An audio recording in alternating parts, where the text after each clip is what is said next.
Hello, this is your average Joe with another rambling in the car.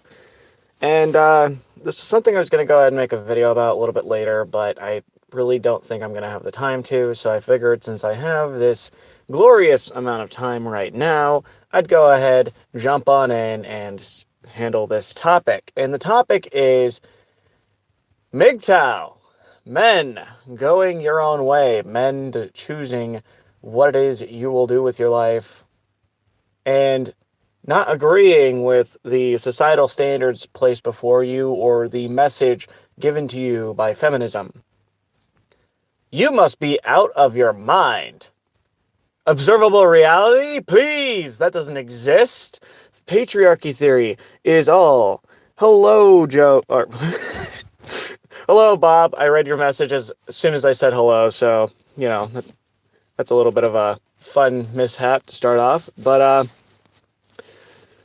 yes, I am well, and the thing is, we are out of our minds because, and the reason why I bring this up is because I made the mistake of, I decided to kind of challenge a person on social media by asking them the question of how exactly in an equal society do you explain alimony. And no, I did not see Captain Awful, but I did see Tim Pool's review of it. And the very fact that Tim Pool is sitting there just bashing on it tells me exactly how bad that movie was.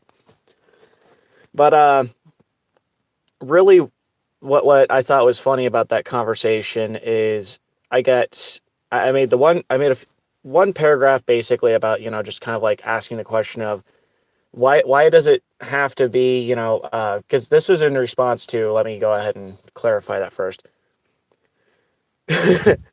Yes, I've seen about 5 different reviews on the movie, and trust me, no, I think the only like positive one was the unbelievably like god awful sarcastic one, which was like, this movie is so great. I can't imagine a movie with a female lead possibly being this wonderful, right?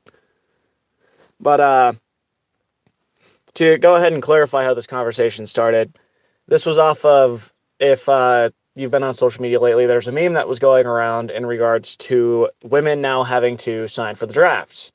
The MRAs, and they completed their mission. Pigs now fly. The MRAs actually changed the law for the first time in 100 years. Go equality. But this meme basically is this woman responding to this, saying that it's bullshit she has to sign up for the draft, and that if she has to sign up for the draft, well, then she needs free health care, free birth control, free tampons. She needs all this stuff, and and really, I shared it, and then someone else shared it, and this was on them. Yeah, 93% of all alimony is paid by men. Which actually, it does play into where I'm going with this.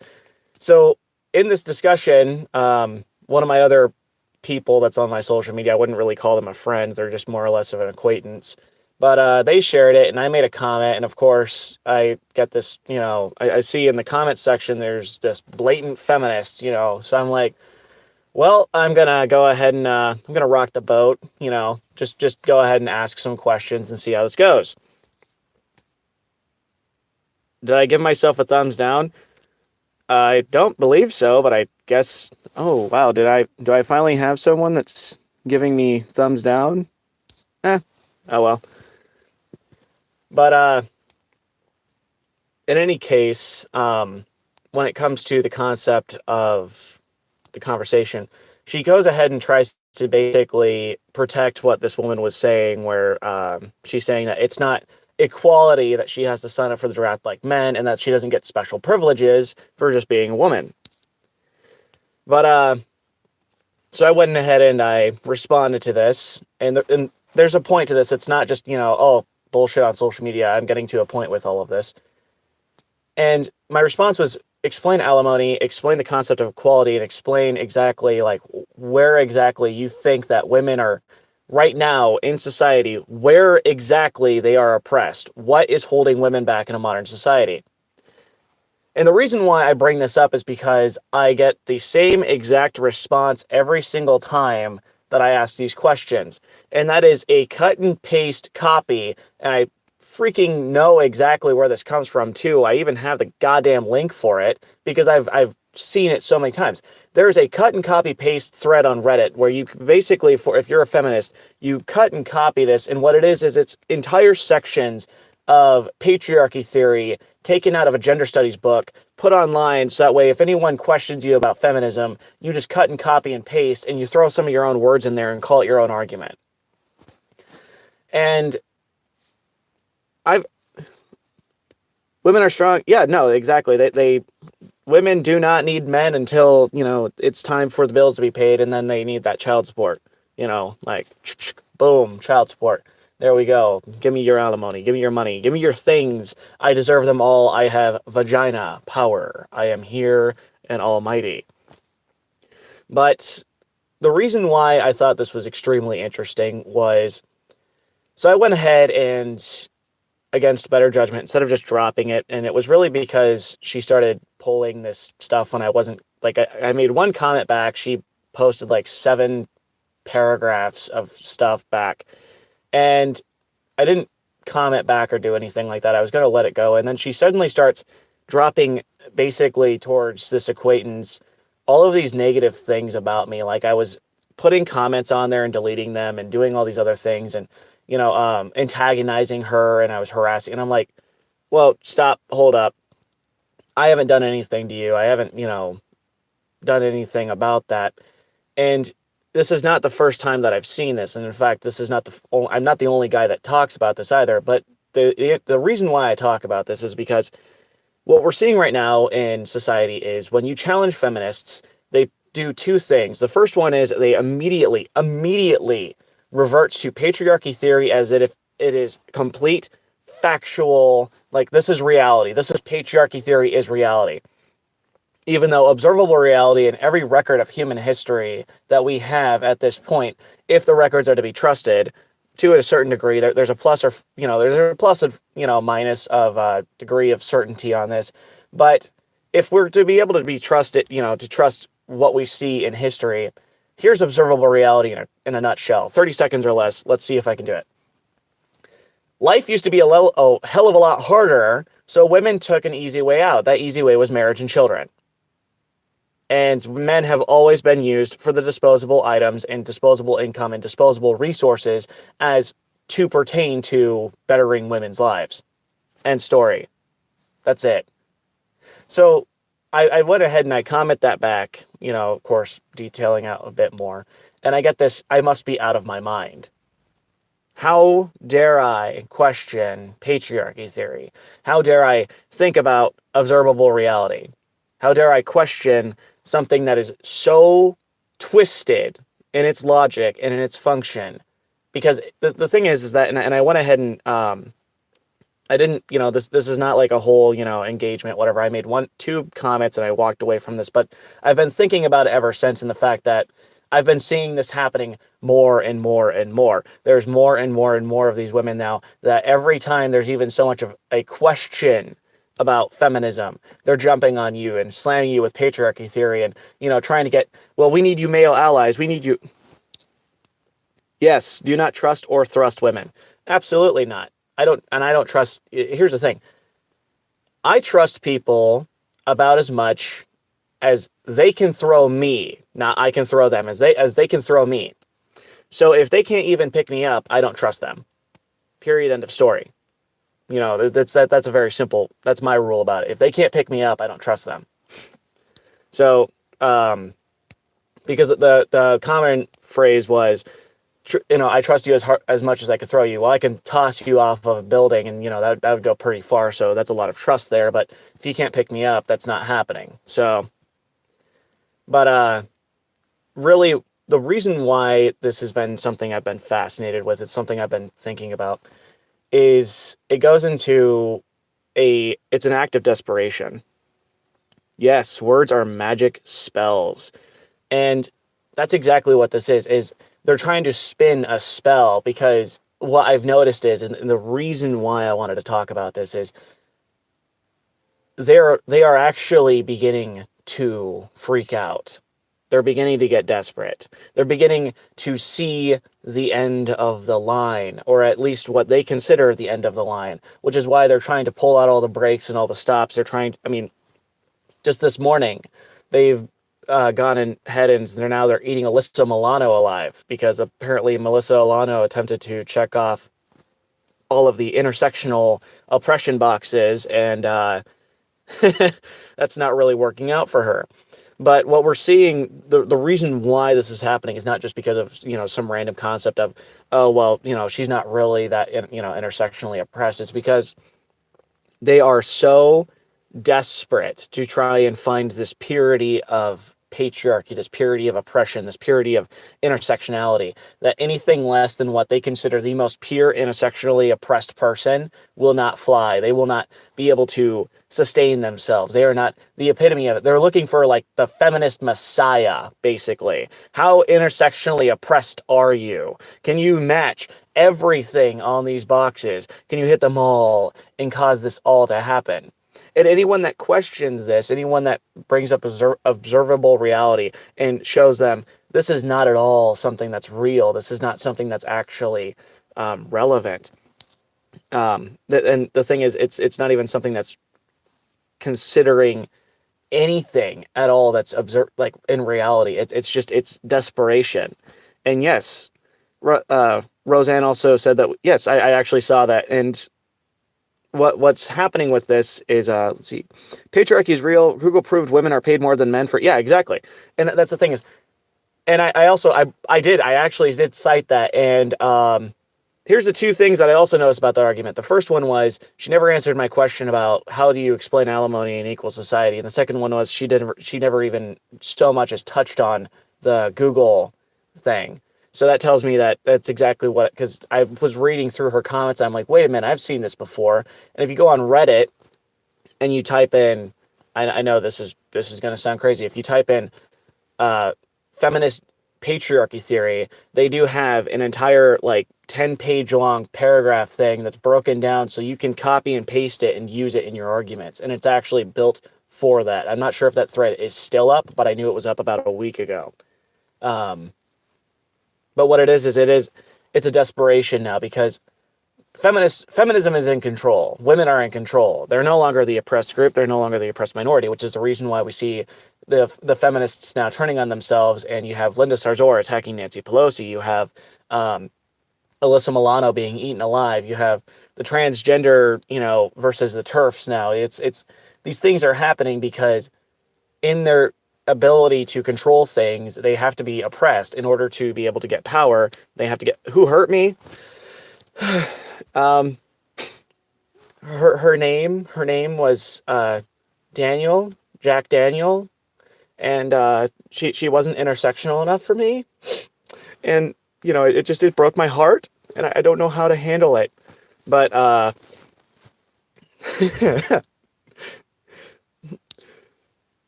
are you gay? I must be. The very fact that I would possibly turn down a woman, for, possibly leading my life to the end all be all of either a prison cell or, hanging from the ceiling. What can possibly, be wrong with a man that, would possibly choose to just walk away from a situation like that? Suicide or jail, take your pick. How about no? Like, those aren't even options. Exactly. I don't lift enough. I don't gym enough. I'm not alpha enough. I'm just, not enough testosterone. I've been working on the roids. I've been, sucking the soy. I need to maintain frame, guys. I need to maintain frame. I just got a haircut. I'd show you guys, but I'm not sure. I'm just not alpha enough to show my face. So you gay, no. Yeah, no, and that's the thing too, is, and the shaming tactics are there, and it's beautiful because even then what she did is in this conversation too, because obviously it's on one of my guys, his threads, and she tags him in it and goes, well, maybe you should try talking to him since he won't listen to me. I think you'll have better luck with that. And I'm like, the very fact that we had a discussion to begin with indicates that this is not the case. So, but nice try. Apparently I'm racist and sexist for, not wanting to, just absolutely, I accept patriarchy theory. The patriarchy exists. The boogeyman is under my bed, and the big bad patriarchy is here to oppress women. And that's the other thing too, and I asked this other question, and this was also not answered. And this is something that these are the three questions I never get answers to: is explain alimony in an equal society, explain how a patriarchy can possibly exist when men are actively being discriminated against in companies and they're getting paid less, and they're not all, and men are also being discriminated against because they're not affirmative action hires. They're not anything, they're not considered for any program whatsoever that would possibly benefit them. In fact, there's actually affirmative action in universities is being repealed in a lot of places because it's now benefiting white men, because white men are now the minority. So the affirmative action is now, appealing to white men. They're trying to reach out to white men, and you have all these feminists and, these minority leaders freaking the hell out because it's like, no, no, no, no, no, no, no, we don't need affirmative action. That's the patriarchy now. It's like, what? You mean the same things for you don't apply to me? So it's, rules for me, rules for thee, but not for me. It's, I get benefits, but I mean, is anyone surprised? Should anyone be surprised that this is the case? Because if you are surprised, I don't know what rock you're living under, but man, that's one powerful rock. Um, but the thing that I really enjoy about all of this stuff is the very fact that when you question this, they automatically resort to the power corrupts. Yes, it does. Power does corrupt, but the interesting thing about it is if you look at the difference in power dynamics between men and women, is I'm not saying men don't get corrupted by power, and I'm not saying that they're, aren't, that men are good leaders when they have power, but I've noticed there's a significant difference. Um, yeah, I get white shame at work when I refuse to work more than 60. And that's the thing too, is I've had 3 jobs now where I literally, there can be 15 other people around me, but if they can at any point check off an intersectionality box, if they're gay, if they're black, if they're, a woman, they automatically opt out. And I'm the one that's like, oh, can you pick up this extra shit duty like for the 5th time this week? It's like, how about no? Someone else can do it. But yeah, and it's exactly that. It goes into our justice-based morality. It's the levels of morality. And when you have a man that is actually he's reached higher levels of morality or higher levels of even self-actualization, you hand power to him, it's not significant. It's not this thing that's going to inherently corrupt him, because it's not something that he will view as something that's, oh, I have all this power, look at me. Whereas a woman, in every single situation that we've seen them have power, I mean, again, it's a majority statistics. A majority of the statistics in this do indicate as such. There's very few exceptions to this rule, and there are always they're negligible. Okay, so Bob, I actually really like this because I used to get shit all the time at work because there was a brief stint in, where I worked as a cook. And I was expected to not only like cook, but if they needed anything to be lifted or moved or carried or put away or, done something while I was on shift, I was the one that was expected to come and help the girl no matter what. So she could and I had a few of them, they'd be like as rude, like just absolutely as rude as possible. And I literally, to the one girl, in front of the manager too, because I made sure that the manager saw this, is that she was sitting there just, bitching me out, just being absolutely rude. And the only thing I asked her was, did she need help? And she's standing in this fridge with a 30-pound box over her head. And I go, oh, well, you look like you got it. And I just, I let go of the door and I walked away. And the manager just kind of looked at me and went, I would have done the same thing. And about I waited for 3 minutes because I noticed the girl wasn't coming out, walked over to the door, and she's still standing there. She can't move the box because it'll fall on her. She can't open the door because, she's not strong enough to have the box and the door at the same time. And she just looks at me and I go, do you need help? Yes. that's one manly woman, by the way. But you know, it's those things of I love that fact of if I ever asked a girl, do you need help? You know, exactly. You know, but well, and for me, I was just doing it just to try and kind of a little bit more or less of like I want to have a good time at work. I don't need any of this attitude. I don't need this bullshit kind of thing. Like just like good attitude. If someone needs help them out kind of thing. Teamwork makes the dream work. That nonsense, that bullshit. So, but the thing is, and no matter how many times I asked the question and no matter what the context was, I'd always get this response of, well, you're just being sexist. Well, okay, you know what? Vegan girl, go ahead, lift that 60-pound bag of garbage. You go ahead and do that, and I'm just gonna watch you, because I'm gonna equality, and I don't want to oppress you. I don't want to do any of that stuff. I'm just gonna sit here and watch you. And I made it more of a game after that. Of I would just sit there and watch, or walk away, or hell, I just go like I would literally go and just stare at a wall, because that would be just much more entertaining to me than sitting there and attempting to actually just be a decent fucking human being and make things go. Because the longer that she's doing that, that means that there's one less server out in the front, which means that we're not getting as many orders, which means I'm not cooking as much, which means that I might lose my job because we lose customers, but it's oh, you're just oppressing the women. Oh, look at me, I'm oppressing the women. Who hurt you? Yes, exactly. And that's the other thing too, is I love that. Who hurt you? It's like, why do you assume that that someone had to hurt me for me to get in this position? Like, you hurt me with your dumbass arguments. That's who hurt me. Like, you say things that are utterly like incomprehensible. Like, they sound really good on paper, really eloquent, like, well, women have been oppressed for centuries due to the the natural drive for men to put women in the kitchen and keep them at home. Yeah. No, and that's the thing too, is men that get married too, because I think this is one of the saddest things in the world, is because I do have a few friends that are married, and I really like, even though their marriages like aren't like, they don't have any of the problems, I haven't seen anything indicating that they're going to have issues or anything like that. And they're the ones that I say that, they're more likely to actually succeed where everyone else will fail. So it's like, they're those, but even them have the same, well, the wife's home, I have to go do this. Or like, I'll be sitting there playing a game with the, one of my guys, and he'll be in the middle of a game, suddenly get a phone call, and he's like, I gotta, go cook dinner. And I'm like, really, dude?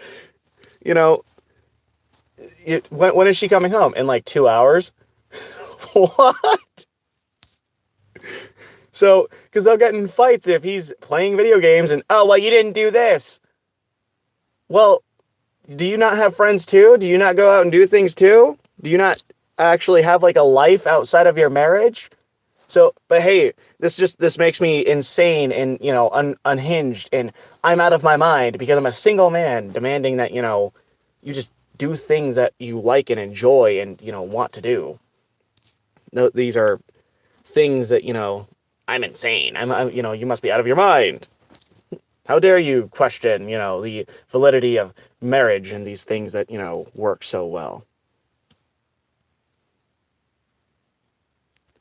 A small loan a few months back, and one of them couldn't do it because, yeah, exactly. And the thing is, what I find is very interesting is even in these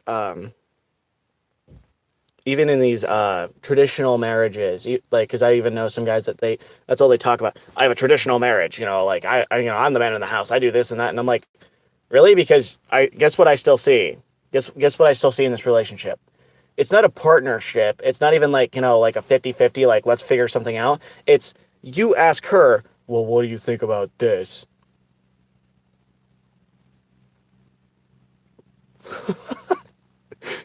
Really? And the funny thing is, and this is why I argue, is because if you look at human behavior, if you look at like the way we interact with each other and the way we do things and the way we handle each other, these are not things that have changed. These are not like, our social dynamics have only very recently changed, and that's because of the toxicity of feminism and the toxicity of these things that are just outright horrifyingly horrible. But if you look at like social dynamics over the last, I would say at least the last 300 years, they have not changed like that drastically until the last 50 years. That's when everything shifted. Now, I don't think that this relationship dynamic has ever been anything different. I think it was literally, you've always had those marriages where, yeah, it's the guy in charge, but you've always had most marriages are literally the guy does what the wife wants because that's how, happy wife, happy life, right? Right. Wink, wink, nudge, nudge, like, please get me off of this couch. I need help. But the bicycle and the fish pedaling story, smash the patriarchy, no need, no man. Well, and that's the thing too is, okay, so feminists, you don't need men, you don't need the patriarchy, you don't need anything that, like you hate men, and even the ones that go ahead and say, oh, I don't hate men, that's the toxic feminists. I don't believe in that. I'm not one of them. Those make us all look bad. It's like your talking points are the same exact thing that they say. The only difference between you and them, literally, the one difference is it's one sentence. Destroy all men. That's it. That's it. It's either screw men or destroy all men or kill all men or whatever the hell But it's the same thing. If you're saying smash the patriarchy, that means you don't like men. If you're saying that men have oppressed have oppressed women actively throughout history, that means you want to destroy all men. That means you want to get rid of all men because they are the oppressors. They are these dictators, these monsters.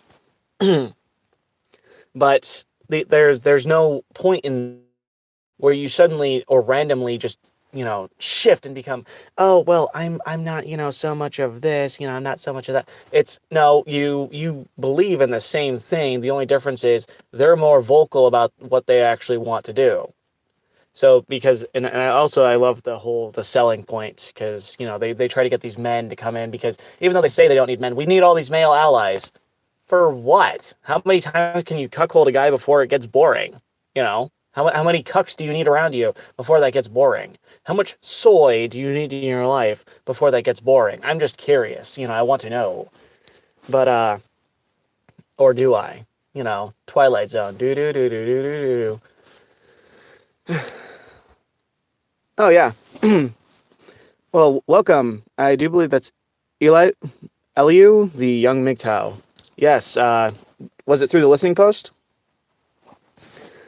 But I apologize if I butchered your name. It's an interesting one. Is that biblical by any chance? But no, really, yes, exactly. We need men to listen and believe. Never mind the fact that there's absolutely no factual evidence or nothing to really indicate anything that they say is true. And in fact, there's all this evidence to the contrary.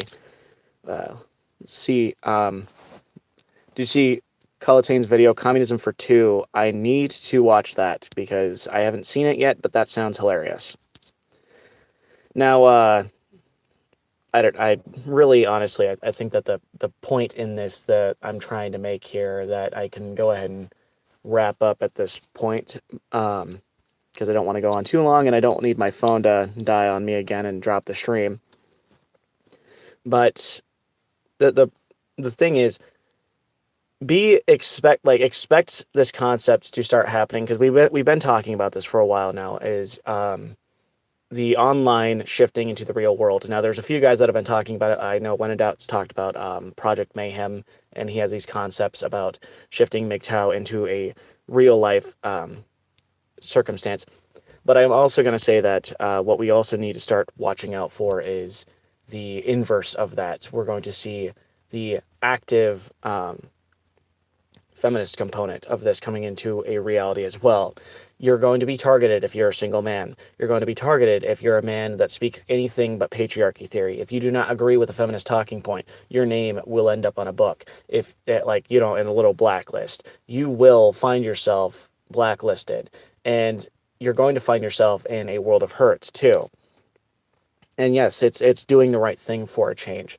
Now, the reason why I wanted to bring this up really is because the more desperate they become, the more dangerous the situation will be. Because in their desperation, that's when they're going to start pulling out all the plugs. Nancy Pelosi and AOC, and hell, even actually Captain Marvel. Captain Marvel's numbers are actually inflated, and I do know this because what they were doing was they were Fandango was caught switching people's tickets to from one movie to Captain Marvel, or what they were also doing was that they were offering people to, if you bought a Captain Marvel movie ticket, you get discounts on all these other things. So it's where their sales are coming from right now. It has nothing to do with the actual viewership. It has nothing to do with people actually wanting to go watch the movie. But even then, if you look at the movie, it's only made, I think, 120 million. So it had a $150 million budget. That's $30 million short of what its goal was supposed to be. And it's still the least grossing Marvel movie ever. Even The Incredible Hulk made more money than Captain Marvel. So that and the other thing too is, even though Rotten Tomato scores and the critic review scores were better than Captain Marvel's, that, and also the other thing that's going to come out of this too is there's possible lawsuits that might go into play because Disney has been caught buying reviews for Captain Marvel. Legally, they cannot do that because what it shows is now, well, there's two things that, first of all, legally they can't do that. If there's going to be a repercussion from that, I don't know. But what will also happen is no one's going to use, like in the same way that game journalists aren't paid attention to anymore, no one's going to pay attention to movie critics now because it's clear that they've been bought. Yeah, well, and that's the other thing too is Disney's also been caught actually paying theaters to take other movies down. So the only movie that they have that weekend was Captain Marvel. So these numbers are inflated, and it's forced consumption. It's a monopoly. It's the reason why going into the future right now we're going to have antitrust laws and monopoly laws similar to the early 1900s are going to come into effect heavily again because these industries are too large, too powerful, and they have too much money, and they're spreading they're spreading their influence instead of just doing business.